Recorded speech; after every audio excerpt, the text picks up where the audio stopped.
সরাসরি কোচবিহারের দিকে নজর রাখবো, কারণ কোচবিহারের মদন মোহন মন্দিরে পুজো দিচ্ছেন অভিষেক বন্দ্যোপাধ্যায়। যে ছবি আপনারা দেখছেন, কৌশল বৈঠক রয়েছে অভিষেক বন্দ্যোপাধ্যায়।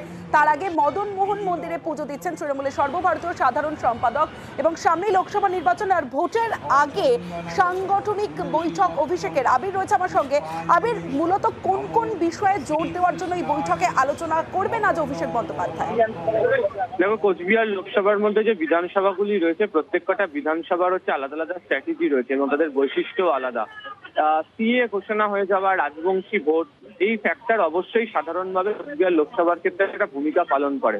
কিন্তু বিষয়টা হচ্ছে যে কোচবিহার এবারে 2024-এর লোকসভা নির্বাচনের ক্ষেত্রে অন্যতম হটকিক আসন একে বলা হচ্ছে। তার কারণ হচ্ছে নিশীথ প্রামাণিকের বিরুদ্ধে লড়াই, এবং তৃণমূল কংগ্রেসও তাদের যে দলীয় বিধায়ক তাকে এখানে লড়াই করার জন্য দাঁড় করিয়েছে।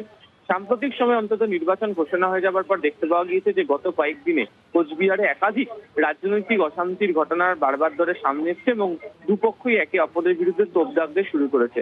এই পরিস্থিতিতে দাঁড়িয়ে যে শুধুমাত্র কেন্দ্রীয় বঞ্চনার ইস্যুকে সামনে রেখে নয়, তৃণমূল কংগ্রেস চাইছে যে কোচবিহারের কিছু স্থানীয় সমস্যাগুলোকে সামনে রাখা, এবং কেন তারা বিজেপির বিরোধিতার কথা বলছে বা সাংসদের বিরোধিতার কথা বলছে সেই প্রসঙ্গকে তুলে ধরছে।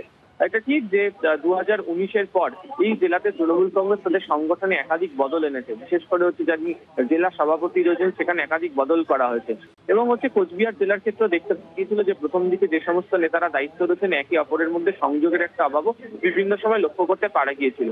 এই সমস্ত জায়গা থেকে সরিয়েছে যাতে লোকসভা নির্বাচনের ক্ষেত্রে তাও প্রচার করতে পারা যায়। হাতে মাত্র রয়েছে হচ্ছে হিসাব মতো 15 দিন রয়েছে।